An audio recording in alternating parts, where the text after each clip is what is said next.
Today, it is going to be interesting because we are reviewing two of the most premium syrup brands in the market, and they are the bigwigs in the syrups made from France. It is going to be Monin versus 1883. Stay tuned until the end of this video clip to find out which one is better. For the drink, I am going to make a caramel latte. It's more like a piccolo latte because I'm going to use very small cups here. I'm going to pull ristretto shots, one for each of this cup, and then we are going to flavor this with caramel. The key to the success of a good tasting coffee is of course the coffee beans. Once you have decided what coffee beans to use, in this case I'm going to use my house blend, which is 100% Arabica single origin coffee, and I'm going to use my selected milk, which is full cream milk. You can use any milk of choice. Once you have decided this too, what can make or break your flavored coffee is the syrup. I'm going to ask Christiana to help me with a taste test. This way we can make a very unbiased review of these two syrups because she's going to review it and I'm also going to give my feedback. In terms of price, 1883 is 15% more expensive than Monin. That is at least in my part of the world, in Thailand. In terms of color, they're equally dark. This is caramel syrup. In terms of the sugar content, for 1883, the sugar content is 80 grams, and for Monin, it is 76.4 grams.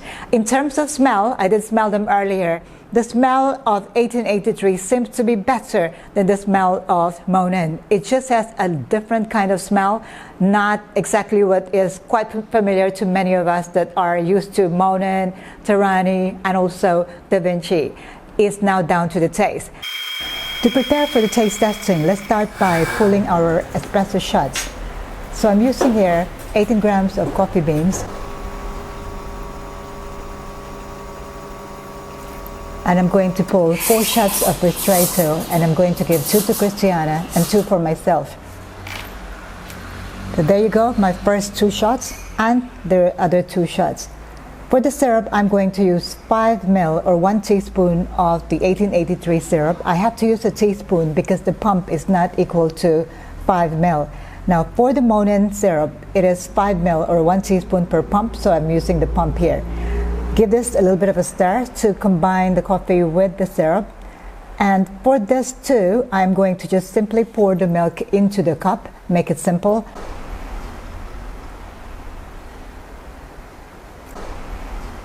And for the other 2, I'm going to make a piccolo latte with some milk foam.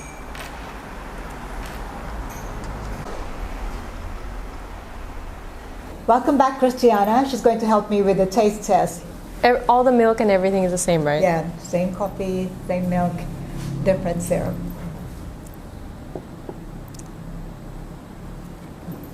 Mm.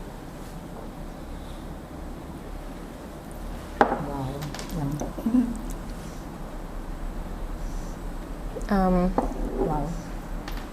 Mm-hmm.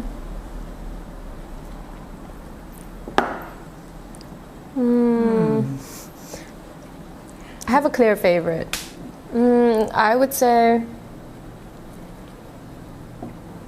this one has a stronger vanilla taste, a more familiar vanilla taste. This one has a vanilla taste, but it's on 2 completely different trajectories. This one tastes quite chemically made. Yeah, it tastes quite chemical, like chemicals. It's nice, but don't know. It sort of makes it taste like a latte that's been made with something like an oat milk or an almond milk. I think that's a little bit more nutty taste, right? It's a nutty taste, an unfamiliar nutty taste that I personally don't like. So this would be my pick. Yeah. Oh, okay. It's just a familiar vanilla that's not trying to be anything different. But this one tastes good. It just wouldn't be my pick because it tastes like chemicals. I guess neither of them taste particularly natural. This one tastes quite strong of vanilla. Okay. But if you are getting a vanilla latte, I would assume you want Sorry, it's not vanilla, it's caramel. Oh, sorry, caramel. If I said that, every time I've said vanilla, I've meant caramel. Okay. Yeah, this is the familiar caramel taste, Whereas this is, yeah, it is nutty. It does become like an oat milk or an almond milk. Okay. Latte. Would you like to, just for confirmation, I'd like you to try this one. It is nice. It's just nutty is all. Don't mix it up. Wait, same order? Yeah. This one is a little bit more foam, so I don't know whether it changes that. Okay. Whereas the other one is just really like a flat white type of drink.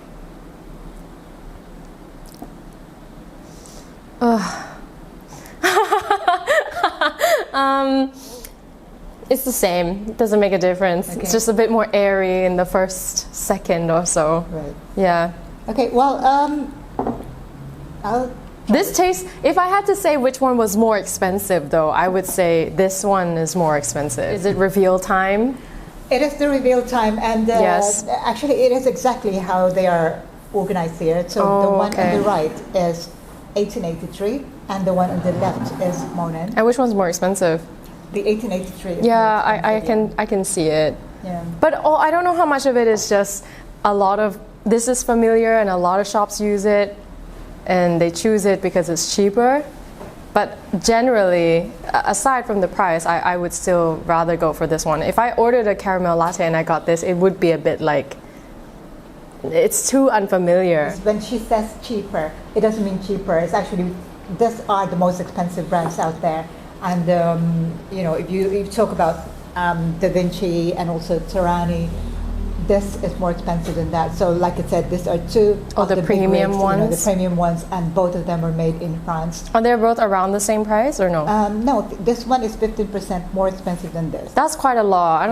I personally don't think it's worth it. That's probably why in most of the premium coffee shops you will see Monin is used, and the more premium ones you'd see 1883. Which being ones? used. Like even like premium? Yeah, premium. This is really. premium. Let me look at the packaging. Yeah. I mean, in terms of packaging, I guess it really depends on the overall aesthetic of your shop, but I still associate this brand with premium. This brand would be like, I don't know. I haven't heard of it, but maybe I'm uneducated. Well, to be honest, I mean, I have tried some of the flavors of 1883, and particularly the pumpkin spice latte. I tried that. Really? I tried that in Slovakia. And Did you like it? I was actually quite amazed by how smooth it was.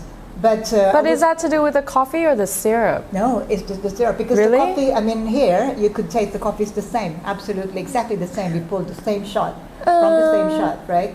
But I would say it really depends on the flavor as well. I think it probably does. Yeah. It probably does. I would agree with Christiana here that the taste of the 1883 caramel is more like it's something so different, almost like something you've never tasted before. It's different, it's punchy, Yeah. This is familiar, smooth. Especially in this holiday season, you kind of want comfort, familiarity. You don't want to be surprised when you order a caramel latte and it's not what you expect. Right. So I would say I agree with you completely. I think sometimes familiar is good, sometimes unless it is that wow, you know, I didn't feel any wow with 1883, so I suppose the verdict is the same. There's no point in spending more money to go for 1883 just to say that you are a premium coffee shop, right? I think if you can afford that 15%, it's better you allocate that towards a better customer experience or something like that. Yeah. Oh, that's a good way of putting it. Well, yeah. For you premiums out there. well, this is not a paid promotion, and we're doing it so that you don't have to do it. So that's all we have today. If you have any questions about any of our opinions and findings from this episode, do let us know, comment below. We'll see you again for more of this taste testing and syrup reviews. In the meantime, don't forget to click that subscribe button. Stay tuned, stay safe. Thank you for watching. Ciao for now.